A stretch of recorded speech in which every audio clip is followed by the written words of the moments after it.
Ilang residente sa Mangaldan, Pangasinan na walang suot na face mask pinagsisita ng otoridad. Narito ang exclusive report.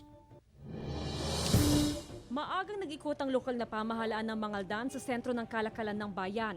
Gamit ang megaphone, inabisuhan ng publiko na magsuot ng face mask. Kung walang face mask, hindi na papayagang makalabas ng bahay alinsunod sa ipinapatupad na provincial ordinance. Ilang residente ang pinagsisita ng otoridad dahil walang suot na face mask. Although nadala nila, nasa kanilang mga bulsa. So kung titignan, talagang bago sila pumunta dito ng bayan, talagang dala nila yung mga face mask nila. Kaya lang nakakalimutan nila sigurong isuot yun. Isa sa nasita si Manuel de Guzman. Pero matapos masita, kinuha niya sa kanyang bulsa ang face mask saka sinuot. Nakalimutan ko lang pong isuot, ma'am, kasi pumunta ako sa loob ng bahay, may ginawa lang ako saglit. Ali, dinala ko naman. Kung ko naman, ordinansa ito para naman sa kabutihan nating lahat, ma'am.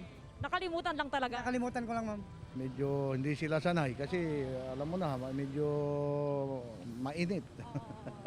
Kung hindi nakasanayan na isuot.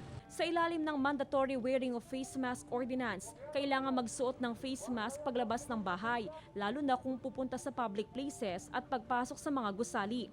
Ang sinumang lalabag ay maaaring mag-render ng community service o pagbawalang lumabas ng bahay habang ipinapatupad ang ECQ. First offense, community service. Second offense, maaaring at tira makatawid abonyo hanggang kasampal na enhanced community quarantine. Jasmine Gabriel Galban, Balitang Amyanan.